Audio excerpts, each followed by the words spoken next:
nababalita ang paglipat rin ng estasyon ni Bea Alonzo. Ito rin ang magsisabing showbiz comeback ni John Lloyd matapos na maglaylo noong 2017. Kasabay ng mga lumabas na issue tungkol sa relasyon nila noon ni Ellen Adarna.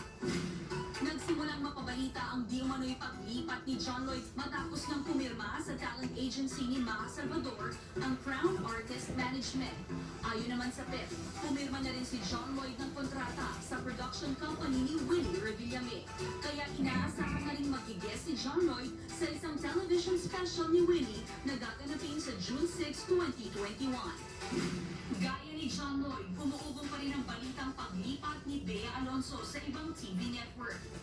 Ayon sa article ng Pilipinas Ngayon, sagot na lang ni Bea ang hinihintay kung tatanggapin niya ang mga offers sa kanya. Matapos ang trending sweet cover videos, umamin na si Maris Racal na in a relationship sila ni Rico Blanco. Sa isang digital conference, binitawan ni Maris ang nasabing revelasyon. Excited rin daw sila ni Rico na gumawa ng marami pang mga kanta. Samantala, ipinagdiwang nila Kelsey Merritt at ng Olympian boyfriend niyang si Connor Dwyer ang kanilang 3rd anniversary. Sa Instagram, ibinahagi ni Kelsey ang mga travel photos nila ng kanyang boyfriend. May sweet caption na rin itong, 3 years with this one. Over the years, dump. I love you babe, the most amazing years with you. Nagkaroon ng advanced birthday celebration sina Slater Young at Chris Hoy para sa first birthday ng kanilang baby boy na si Scotty. Sa parehong Instagram nila Slater at Chris, makikita ang family photos nila sa masayang golf-themed birthday party. Happy birthday, Scotty! Sa pagbabalik ng Talk Biz, abangan niyo po ang aming panayam kay Ruby Rodriguez. Dayan Medina Ilustra para sa Talk Biz.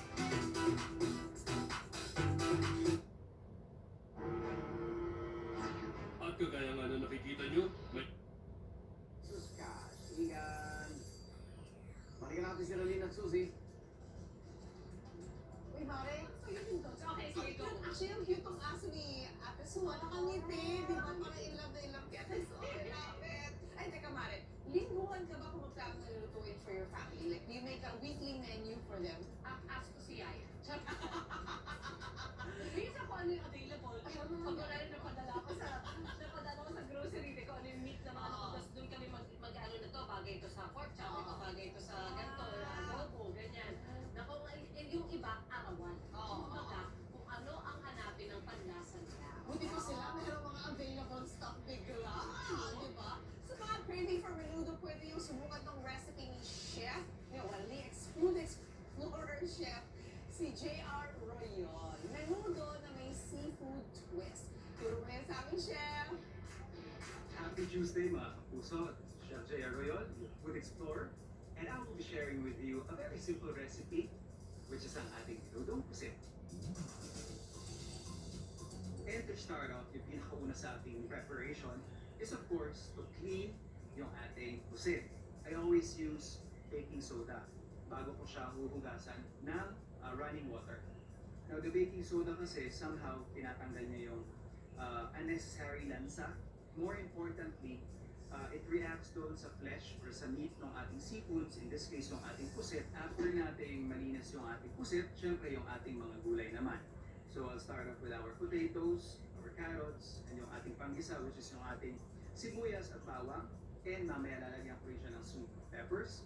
And of course, yung classic ingredients ng menudo, which is yung ating hotdog. And we also have our green peas and yung ating liver spread.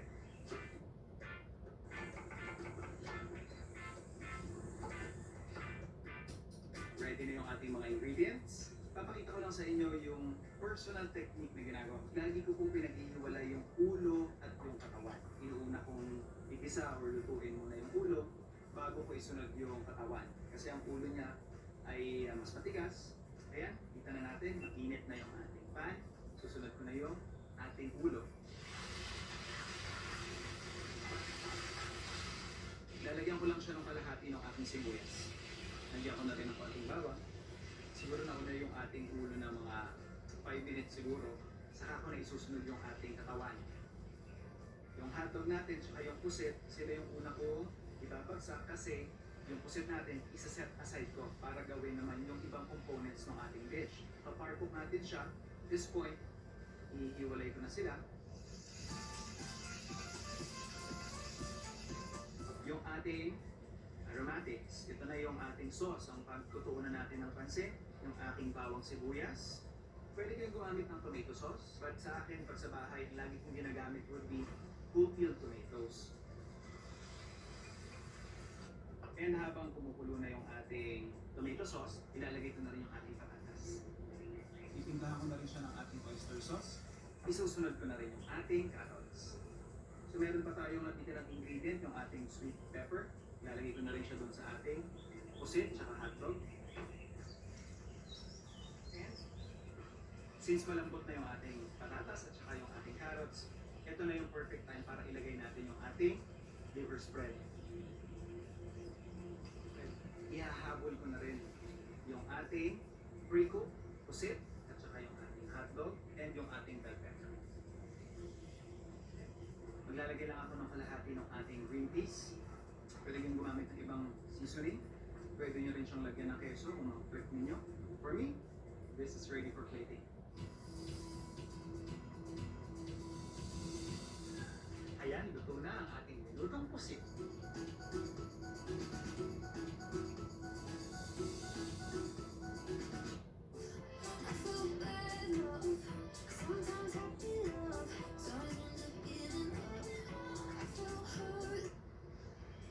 Kulang pa pang preferred food dito ah. Ang sagot sa kulang mo, Cebuana. Kahit sa ang branch, may mataas na appraisal rate. Masasama, di ba Cebuana? How do you keep yourself immune before anything else? Farex Sodium Ascorbate. Vitamin C na walang hapdi sa tiyan. Farex Sodium Ascorbate. Ang kinabukasan ni Bunso ay nakasalalay sa tibay niya ngayon. Buti may tibay ng Bear Brand Swap. 10 pesos lang. Sigurado ako, kompleto sa tibay. Puhunan ngayon para sa magtibay na bukas.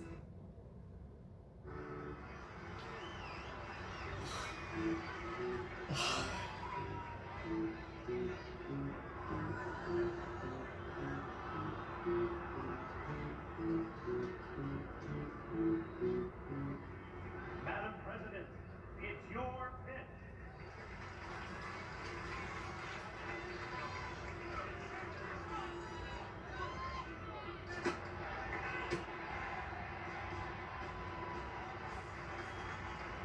Great job, Madam President. Okay, that's it. It's your ticket for the next one. You told the capture to move forward. It's my job to make her look good. No, Russell, it's your job to help her execute her policies effectively. You know, I respect the hell out of you, Henry. Don't tell me what my job But let me ask you something. If Conrad wanted to make a policy change, would you openly contradict him? I've got 8 years experience. No, just answer the question, Russell, because I see a chief of staff second-guessing and micromanaging the elected leader of this country. Because this isn't like any other presidency. Anything that came to Conrad comes at her twice as hard. Right? You don't want to know the threat reports like it, or what this Congress is capable of doing to her. And you won't have to, because I'm the one thinking 5 steps ahead to protect her from the worst of it. I get that you're trying to protect her. I do. But I think that you and I and everybody out there is just going to have to take a breath and find out what it looks like to have a woman president by having one, but letting it happen and not looking for the pitfalls. The country elected her, and now it's time to let her lead it. And now, here they are, your New York.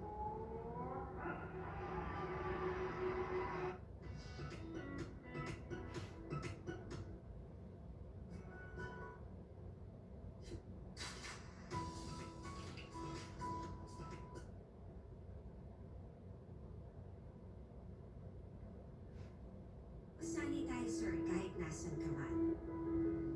Kapag naglilinis ng bahay, kailangang mas dalasan ang pag-disinfect ng mga bagay na palaging hinahawakan.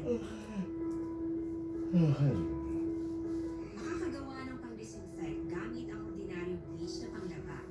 Maghanda ng isang parte ng bleach at ihalo ito sa siyam na parte ng malinis na tubig.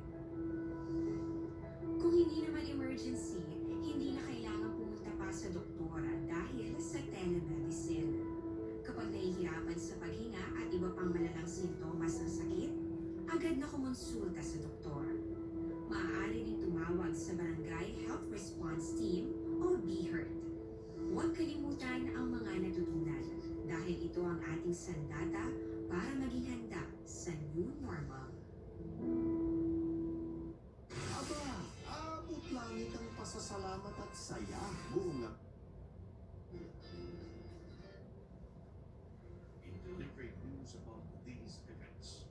Fast, accurate, balanced, eager news. Because believe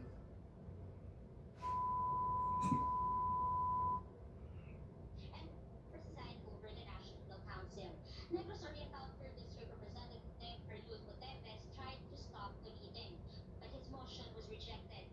His position as Secretary General was also considered vacant, and the council named Attorney Melvin Matibag as acting Secretary General instead. The National Council also proposes that another meeting be held on July 16, and the National Assembly a day after to elect a new set of officers. These dates are subject to the approval of President Duterte. In a recorded video message played earlier in the meeting, President Duterte called on party mates to quote, stand together and remain united.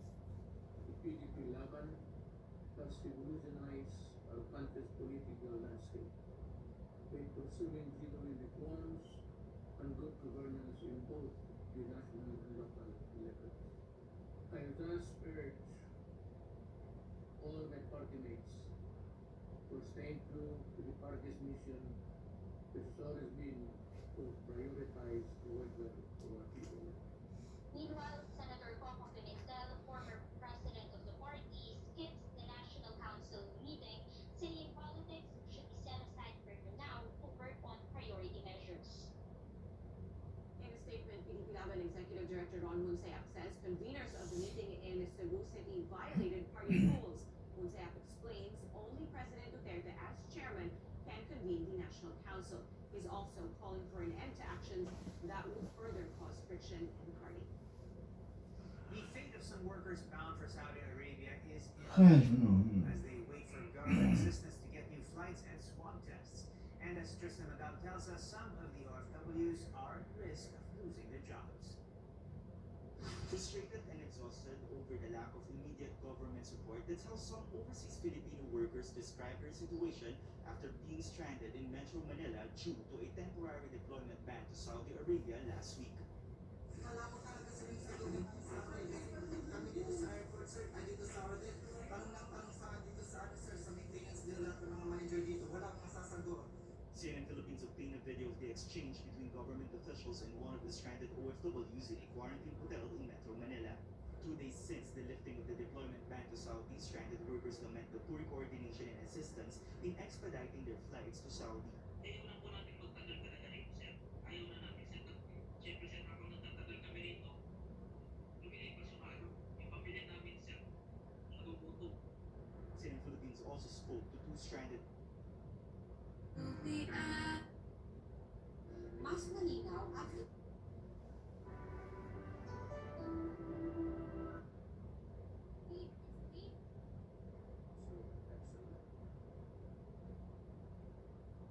Eliza, tuwing Sabado. Yo.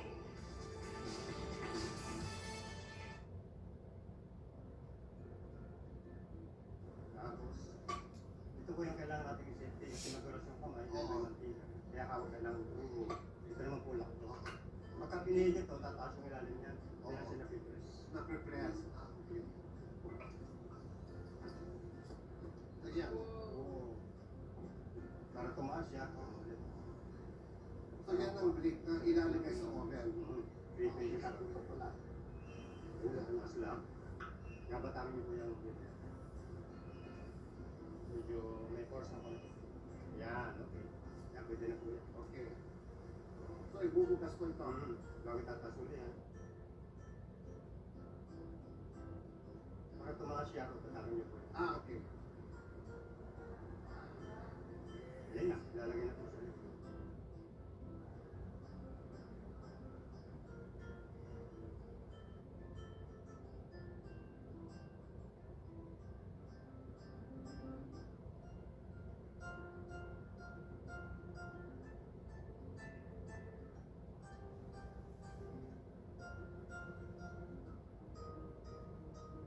I just came from the brick making facility here at Las Casas. Yeah, this is the finished product. This is my brick that's going into one of the houses here in Las Casas. Part of history.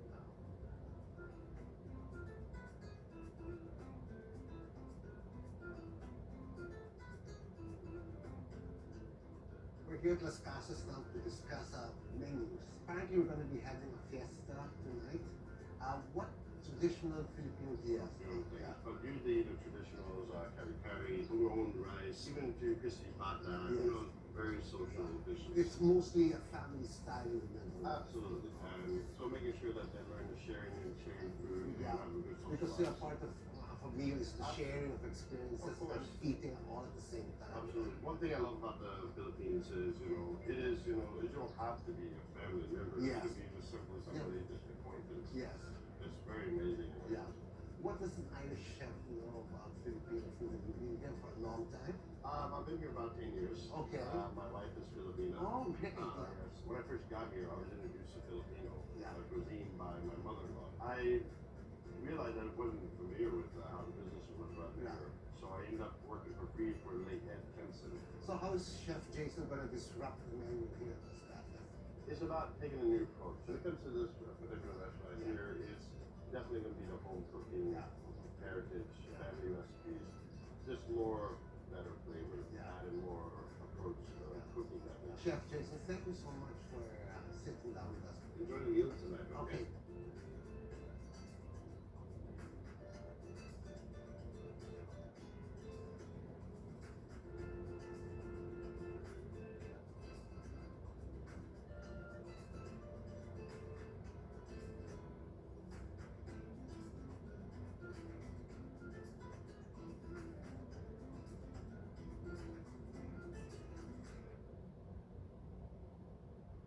There's a lot of fear, which is why investors continue to stay on the side. The expectation is for it's over, and it seems like she's garnering a huge amount of support from people who are very sympathetic, saying that she should be taking care of her mental health first, which goes for everyone. Don't do anything that's going to potentially exacerbate these issues.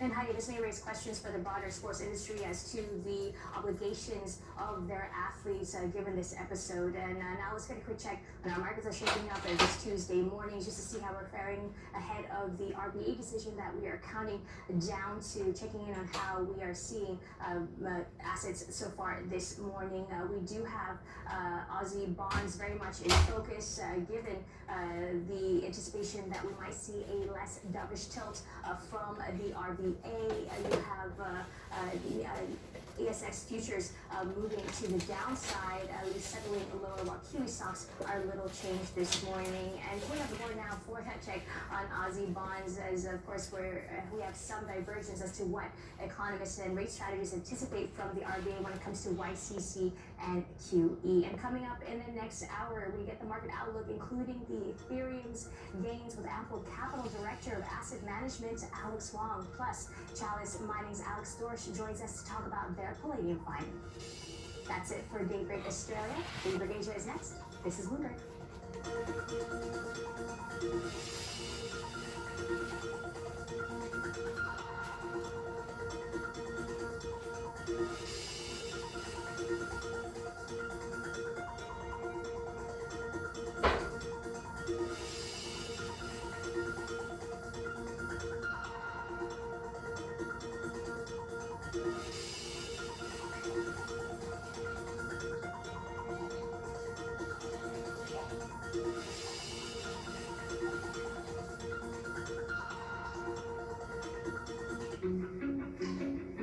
Now, Taha, you had a global ambition right from the very start. It was never about just capturing the Asian market.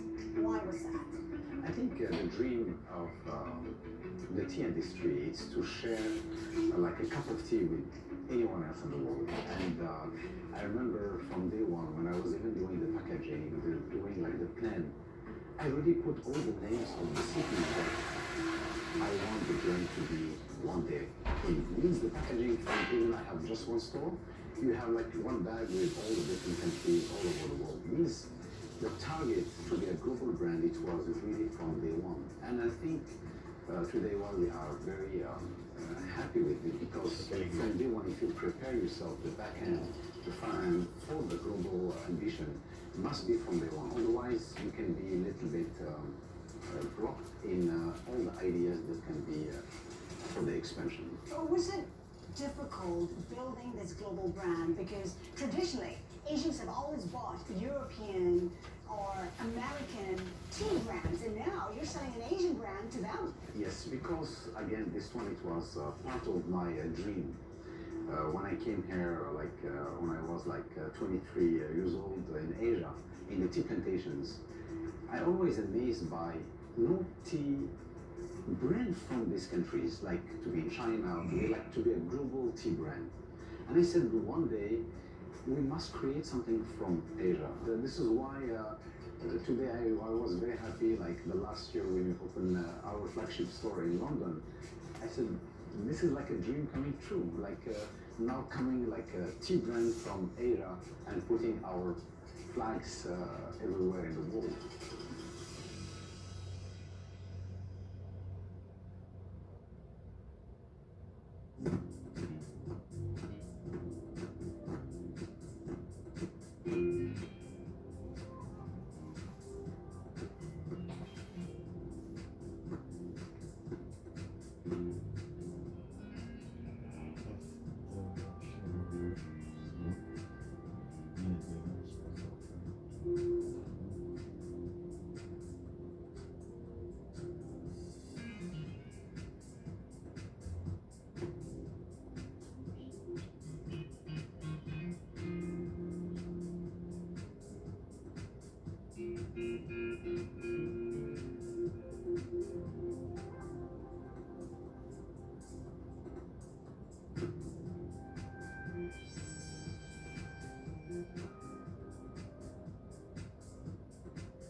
Hello and welcome to Daybreak Asia. I'm Hadi Stradwatts in Sydney. I'm Sophie Kamarudin in Hong Kong. We are counting down to Asia's major market opens. Our top stories this hour: China makes its most substantial move yet to curb the yuan's strength. The PBOC raising forex reserve requirements for banks for the first time in more than a decade. Commodities look set to maintain their recent surge despite China's efforts to cool prices. The Bloomberg Commodity Index is up 12% since the end of March, with few signs the rally is running out of steam. And India sees growth that could hit a world-beating 10% this year, despite a virus situation that's not yet under control. All right, we are, of course, heading into RBA decision day. Ahead of that, though, we are getting some eco data when it comes to PMI numbers. The Market Australia PMI manufacturing number for May, this is the final reading, coming in at 60.4, so a bump up from 59.9. Of course, we are seeing a resurgence when it comes to the manufacturing sector here in Australia on the back of this strong economic rebound. That's food for thought for the RBA, of course, as we go into that decision. No policy change is expected. Also weighing on the RBA today will be these new cases, as we continue to see a number of cases out of the state of Victoria and Melbourne. That is, of course, still under that snap lockdown. We are getting Victoria State currently in that 7-day lockdown, announcing now 63 active COVID cases, adding another 9 new local COVID cases in 24 hours, in the past 24 hours, I should say. We know that both testing and vaccination levels have been bumped up since the start of this outbreak about a week ago. We are largely expecting the government there to have to extend that snap lockdown. Let's take a look at what we're setting up for here in the start of trading over the next hour or so. Of course, in New Zealand, this is the state of play at the moment. We're seeing last traded pretty flat state of affairs there. Australia, we're looking into the RBA decision. We saw Sydney stocks closing off those fresh record highs into the close, but still trading a little bit higher there. Expectations that we will see a little bit of a gain going into the start of trading today. The RBA is expected to kind of just make some remarks about where normality might fall when it comes to their bond target and the possibility of future QE as well. Unlikely to decide until July. When it comes to Nikkei futures, we're seeing downside of about just about 0.2% there in trading. Dollar China is one to watch as well, given that we have seen some pretty strong jawboning and measures, the most visible measure yet from Chinese authorities, forcing banks to hold more foreign currencies to try and really dampened the substantial move that we've seen in the surging yuan. Asian stocks broadly looking set for a weaker open amid a lack of fresh catalysts. US stocks, of course, closed with a long. Over the past 4 months.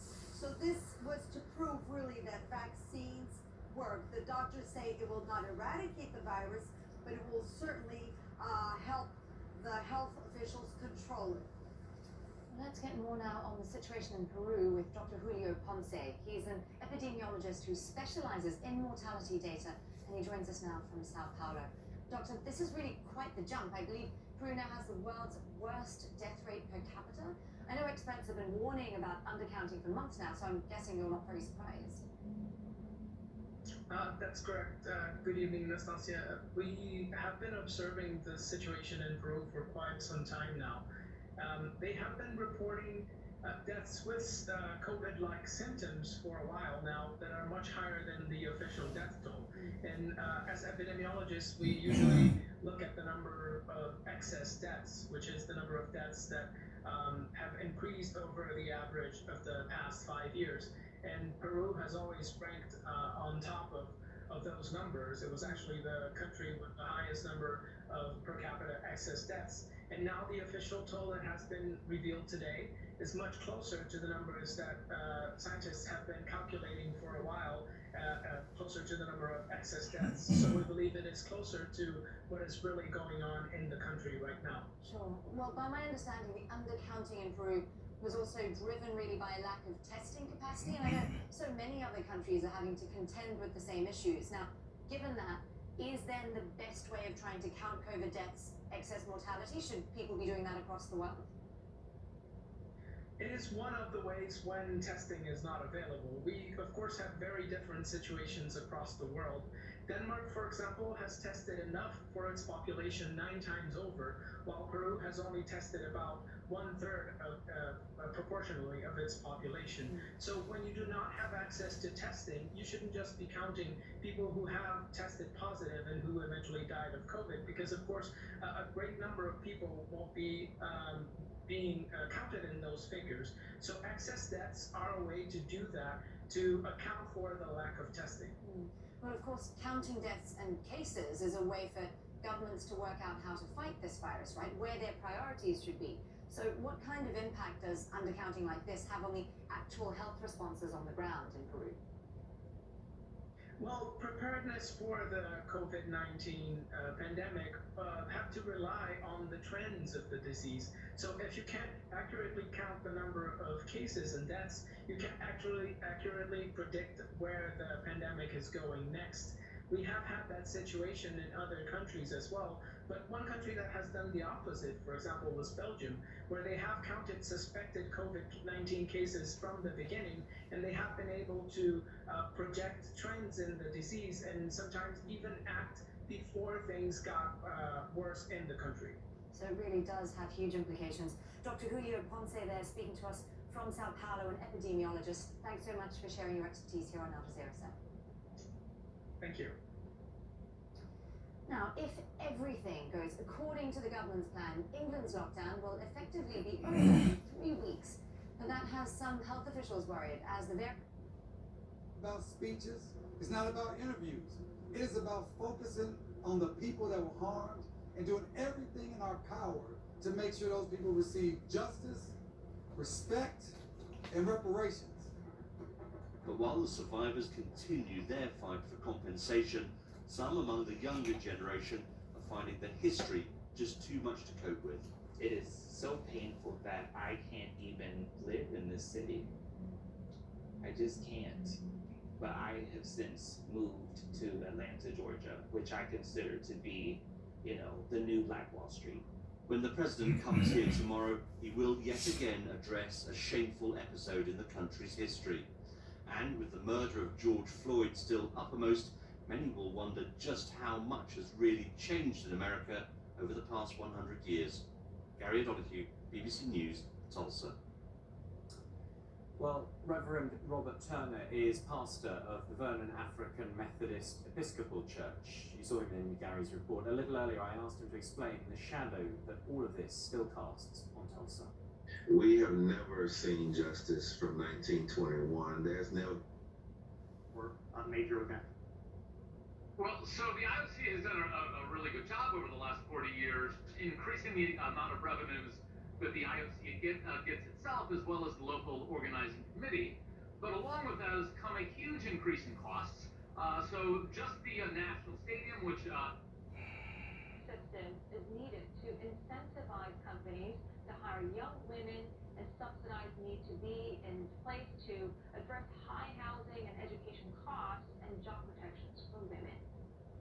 Unless the government introduces real incentives, so providing special allowances to couples who have 3 children, like reduction for transportation and other incentives, I don't think that Chinese couples are going to. Stencha for misappropriating funds. Here's our Abidjan correspondent Leanne de Bassompierre for more.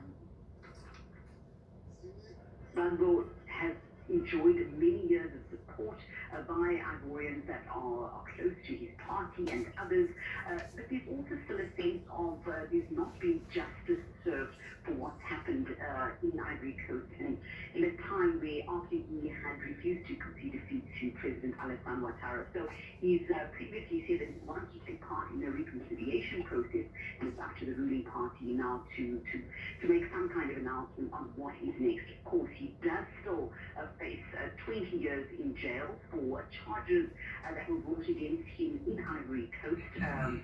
That was for looting the local branch of the Central Bank of West African States.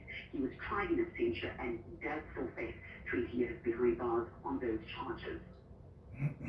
Now, Algeria will gradually resume international flights starting on Tuesday. After 14 months of suspended flights from former colonial power France, demand for tickets between the two countries has skyrocketed, leaving many in the Algerian diaspora fearful they may not be able to make it home anytime soon. France 24's Mandy Heshmati and Elise Manet sent this report. Farouk's happiness was short-lived. Salut Kader, comment vas-tu? Ça va? He's been trying to book a ticket to Algeria. Now commercial flights have restarted, but he's struggling to get a seat. Et une personne. Oups, désolé, toujours pas. Donc, ce sera pas pour aujourd'hui.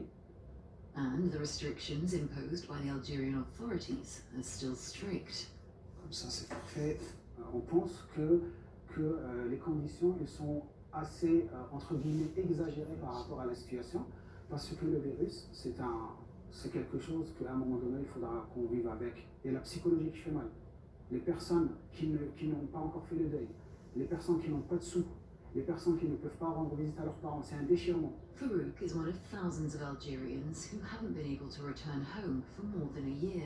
Some decided to protest outside the Algerian embassy in Paris to call for an end to the 5-day hotel quarantine, an increase in the number of flights, and a drop in the price of the tickets.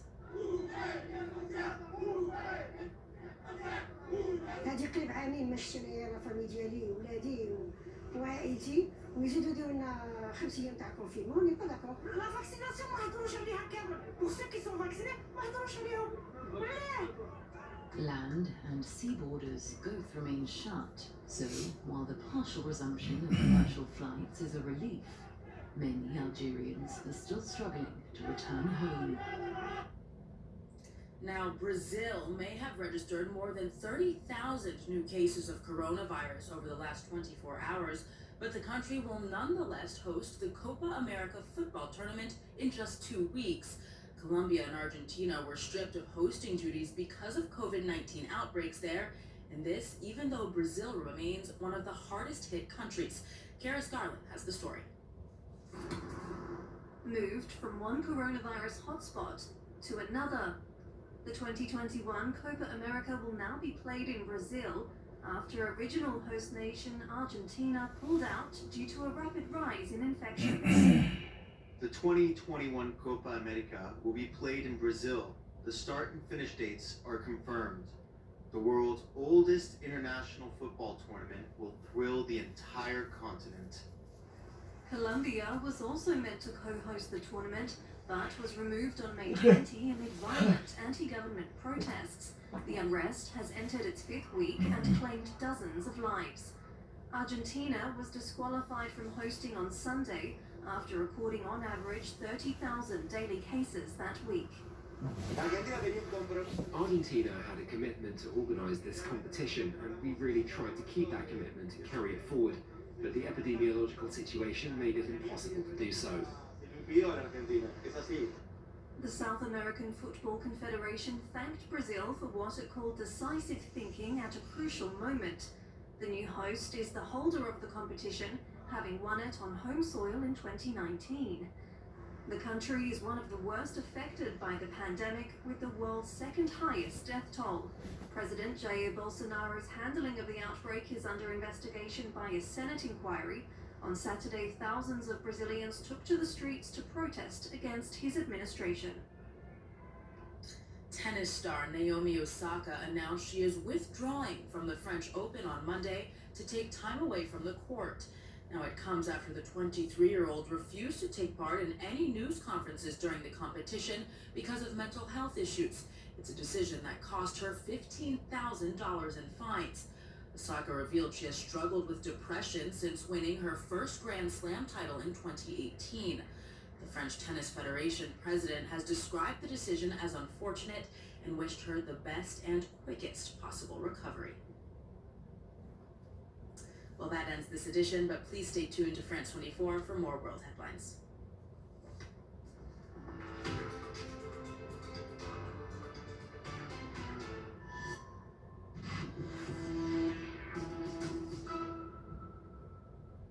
Time for business, we could say. Anyone for tennis? Kate Moody joins us. Hi.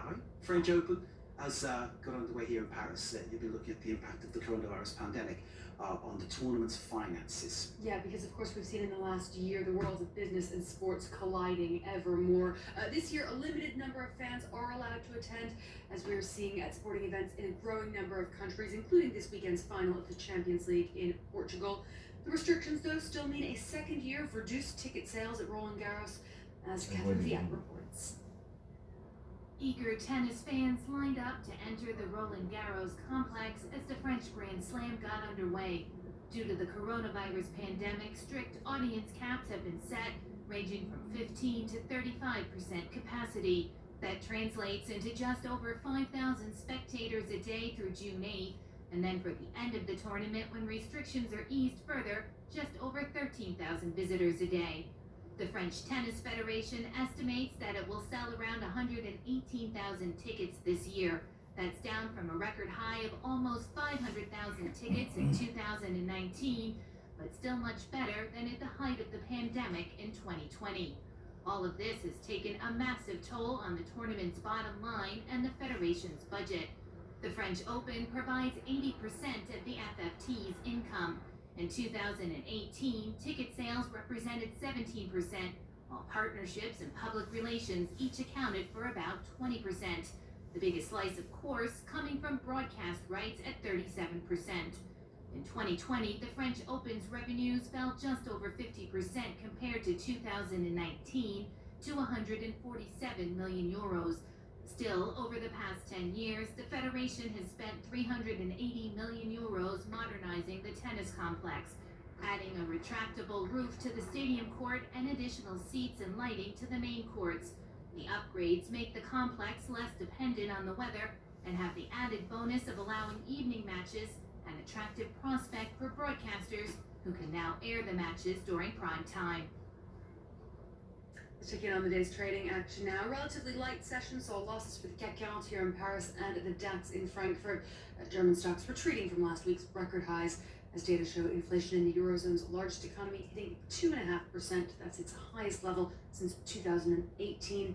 London's FTSE 100 was closed for a bank holiday, as was Wall Street for Memorial Day. Moving on to some of the day's other business headlines now. Well, that holiday weekend in the United States has seen a boom in domestic travel. Some 6 million people were expected to fly, with nearly 2 million passing through airport security on Friday. That's the highest level since the pandemic began. Road traffic was also up around 60% on last year. Memorial Day traditionally kicks off the summer season in the U.S. Nestle is reviewing its brands after an internal document labeled 60% of its food and drink products as unhealthy. The Swiss giant said it's updating its nutrition and health strategy, including reducing sugar and sodium content. Financial Times was the first to report on that overhaul. And top-ranking finance officials who have received the COVID vaccine will be exempt from Hong Kong's strict quarantine requirements. The government said it was trying to protect its status as an international finance center. 2 banking executives from any given organization can apply for that free pass per month, but they'll have to take several COVID tests and inform authorities of their schedule. The Organization for Economic Cooperation and Development has revised its forecast for this year upwards. The organization expects the global economy to grow 5.8% this year. That's up from its last forecast of 4.2%. Before slowing down slightly next year, and the EU is on track to expand 4.3% in 2021 and 4.4% in 2022. But the OECD has warned that many headwinds persist, including the slow pace of vaccination in developing countries. And it says that the economic recovery will be uneven, with developing economies and the most vulnerable populations lagging behind. Many borders could continue to stay closed, further hampering trade, tourism, investment, and ultimately jobs. Another risk is inequality.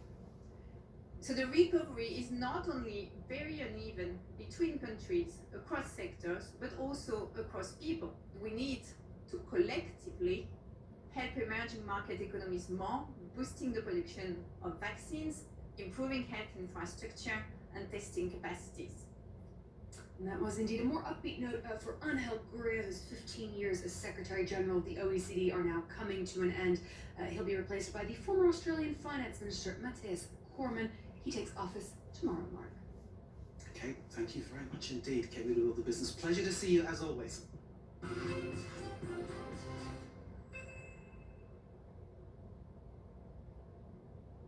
Surfboard ka pa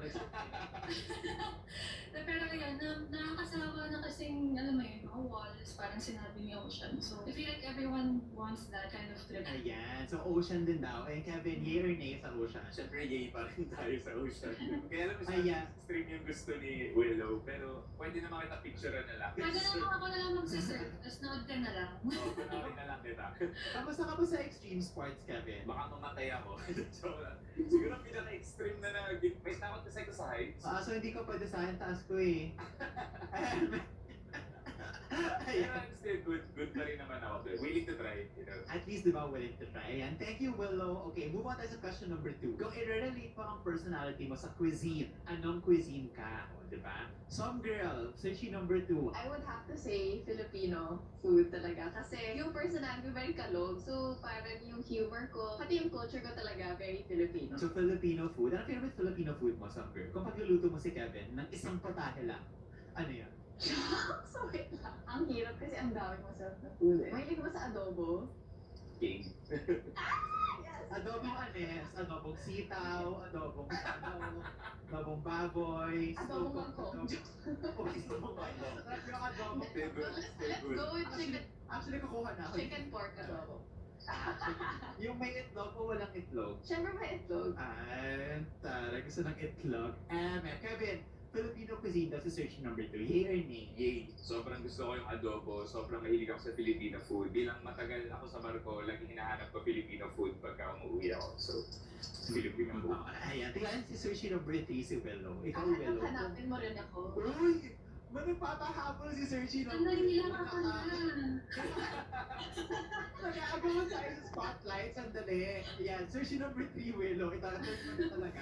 Anong cuisine ka? Anong cuisine ka? Mahilig kasi ako sa Japanese food. Anything I can eat with chopsticks. Anong ipaprepare mo for Kevin kapag Japanese food? Pinakasimple. And ang favorite ko is sashimi and sushi. Yung iniiwa lang. Mura lang. Mga Oo, to, iwa lang. iniiwa ka na isda. Oo.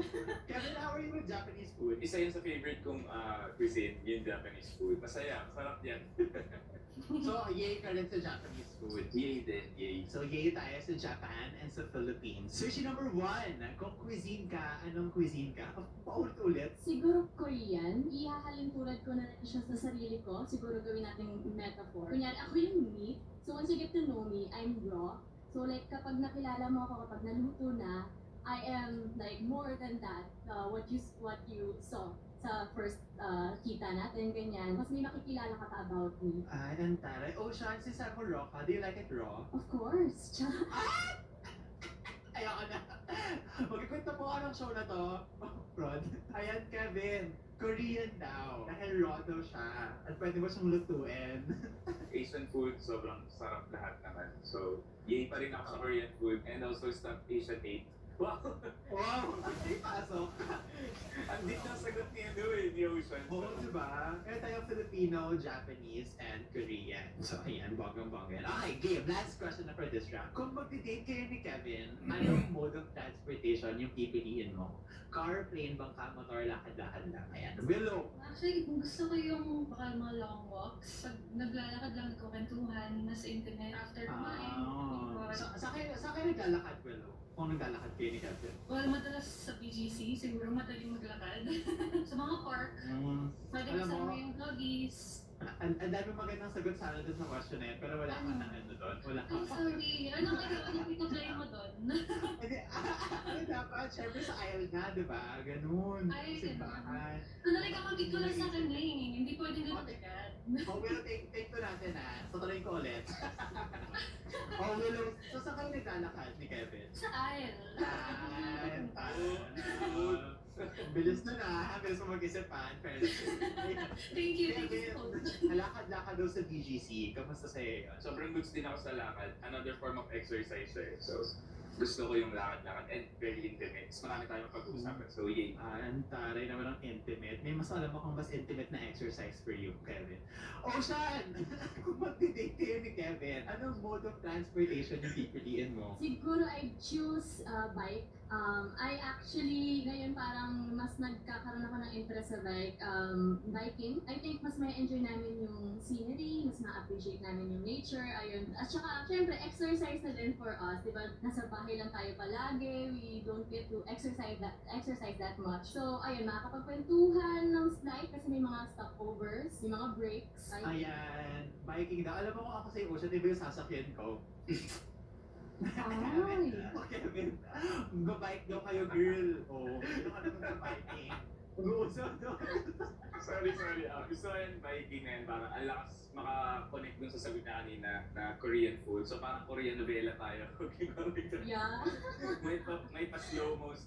Ayan, thank you Ocean for your answer. Magbabike daw. So si Willow maglalakad, si Ocean magbabike, and si Some Girl, ayan, kailangan mong umeksena, kayo lahat sa sasagot. Some Girl, gandahan mo yan ah. I'm gonna stick to my answer kanina na road trip talaga yung gusto kong date with Kevin. Kasi nga, pag nasa car ka, grabe, we just have like our privacy, we just have each other. Lalo na ngayon, actually pandemic, ayoko maging exposed sa iba, diba? Unlike, if you're gonna walk, syempre mapapagod ka. If you're gonna bike, hihingalid ka rin. Tapos you can only talk to each other pag break. So pag car there, we have all that time to ourselves.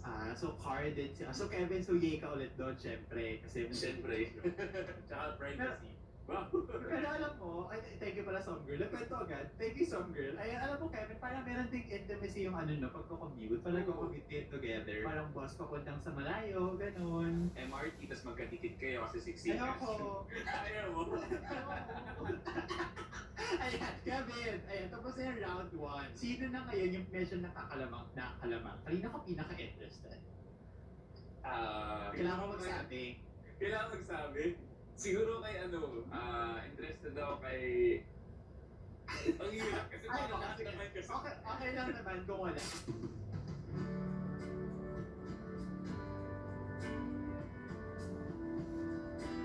guys, this is Bondi Maydays and wish lang ako sa inyo kung gaano kalakas yung power ng music.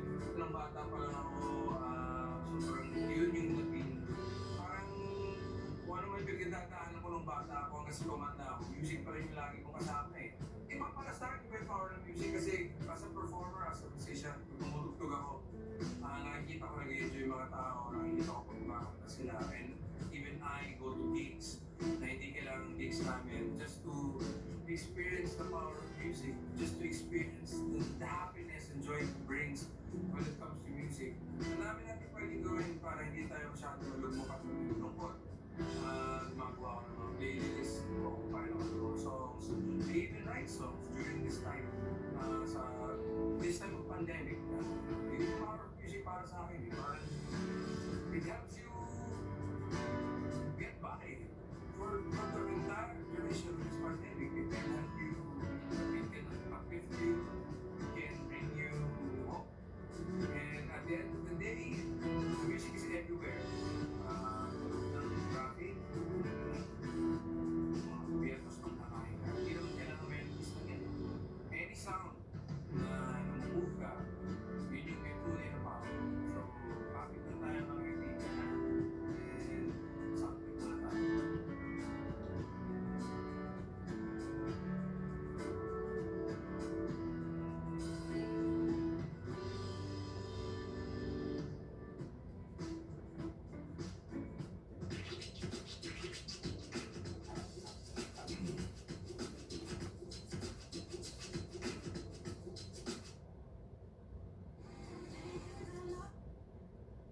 Until next time.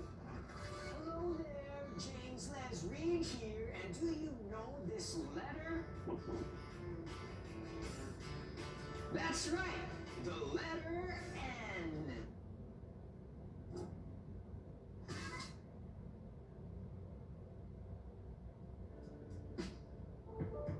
France by France 24. A quirky insider's guide to understanding France and French on French Connections. Straight talking and frank views from residents of France's tough suburbs who film their lives for the One Year Project. From fine dining to architecture and much more, discover uniquely French talents on You Are Here. And finally, from the workshop to the catwalk, follow the latest trends on fashion. Every day, watch France by France 24 on France 24 and France24.com.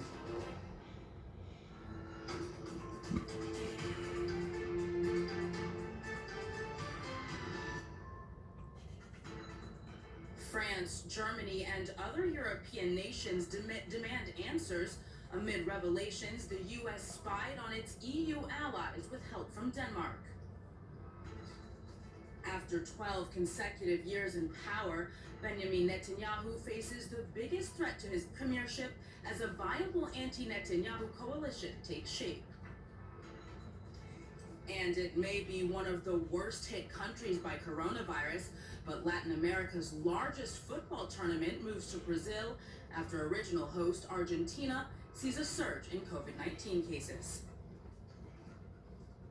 Hello, and thank you for joining us in the France 24 newsroom. I'm Erin Ogunke. Are they allies or mutually suspicious adversaries? It's a question some EU countries are asking about their relationship with the United States. And this after reports that Washington spied on top EU politicians using underwater Danish internet cables. German and French officials have described the claims as a scandal, though it's not the first time such allegations have been made. In 2013, whistleblower Edward Snowden alleged the NSA tapped the German chancellor's phone, which the White House never denied. Ellen Gainsford has more. When exactly did Denmark know the United States may have been spying on European politicians and leaders through tapping its underwater cables nearly a decade ago? Questions have only multiplied since allegations surfaced late at the weekend, with those same leaders demanding clarification. Ce n'est pas acceptable entre alliés, de manière très claire. Ça l'est encore moins entre alliés et partenaires européens. Et donc je suis attaché aux liens de confiance qui unissent Européens et Américains. Nous avons donc, à cet égard, tout à faire pour notre sécurité commune. Et il n'y a pas de place entre nous pour le soupçon. Similar outrage closer to Denmark. Sweden's defense minister contacted his counterpart but was unable to get much more information. Det som Danmark har sagt hittills det är att de tycker att systematisk avlyssning av nära allierade eller partners är oacceptabelt. US intelligence services eavesdropping on European leaders is nothing new. In 2013, whistleblower Edward Snowden revealed thousands of classified documents exposing the surveillance that had been put in place after the 9/11 attacks. The documents revealed the country was carrying out widespread tapping worldwide, including on German Chancellor Angela Merkel's phone. This spying, if confirmed, would have been going on at the same time and may have taken advantage of joint US-Danish surveillance collaboration. For her part on Monday, Merkel seemed to seek a moderate tone. Unsere Haltung im Zusammenhang mit der Aufklärung der damaligen Vorgänge hat sich nichts geändert. Wir setzen auf heute und die vertrauensvollen Beziehungen. Und das, was damals richtig war, gilt auch heute. Eine gute Grundlage, neben der Aufklärung des Sachverhalts auch wirklich zu vertrauensvollen Beziehungen zu kommen. Denmark hasn't yet officially reacted to the reports. The country's defense minister said the government couldn't discuss intelligence matters. Now, for now, the White House has not commented on those reports, but it's only a matter of time before that silence may have to be broken. In mid-June, Joe Biden will have to face his European counterparts when he travels to the UK for his first trip abroad, which will be for the G7 summit. For more on this and how that may play out between the historic allies, here's the Guardian, Washington bureau chief. This first blew up, of course, about 7 years ago when Edward Snowden, former NSA contractor, revealed mass US government surveillance, both domestically and it turned out internationally. That included Angela Merkel then. She was clearly very unhappy about it. It cast a shadow over what was otherwise a very healthy relationship between Merkel and Barack Obama. The reports that she was demanding an apology, wasn't entirely clear whether he gave one. But I think America really hoped this had been put behind them. The last thing Washington wanted was for this issue to rear its ugly head again, and fresh questions over, does this kind of surveillance still go on among allies? Now, after 4 inconclusive elections in just 2 years, it may be the end of Benjamin Netanyahu's run as prime minister. On Monday, right-wing Naftali Bennett and centrist Yair Lapid joined forces in an attempt to form a diverse coalition. Now dubbed the Change Government, the unlikely alliance would span Israel's political spectrum from left to right, and also even rely on support from a small Arab Islamist party. Ellen Gainsford has the latest. Is the clock ticking on Benjamin Netanyahu's time in power? Centrist politician Yair Lapid has until midnight on Wednesday to cobble together a coalition to oust him, and he's optimistic about the challenge. עד הקמת הממשלה המיועדת יש עדיין הרבה מאוד מכשולים, אולי זה טוב כי נצטרך לצלוח אותם ביחד. זה המבחן הראשון שלנו, לראות אם אנחנו יכולים למצוא בימים הקרובים פשרות חכמות בשביל המטרה הגדולה. The potential alliance would bring together some unlikely bedfellows, including the hard-right Naftali Bennett, who supports Jewish settlements in the occupied West Bank, and on the other side of the spectrum, Arab-Israeli lawmakers.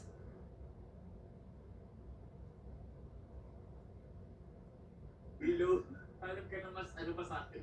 Meron ka bang message for Kevin bago tayo mag-face reveal? Pwede naman kami mag-usap after.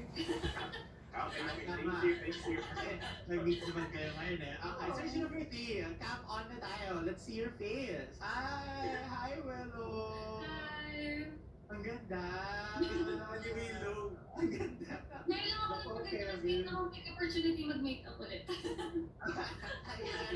Willow, hi. Anong feeling na ikaw yung unang na-eliminate tonight? Okay lang, masaya naman siyang experience actually. Pwede ba ako maging searcher next?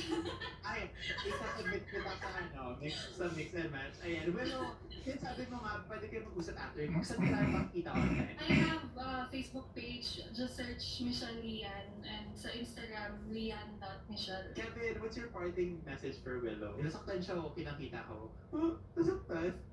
Paano nasaktan? Pwede ba time first? Ulitan. Willow, sobrang sorry. Nag-base na ako sa mga answers talaga. Masyado ba akong aggressive? Hindi actually. Wala lang pala. Wala lang akong choice. Kailangan ko sa Pilipinas.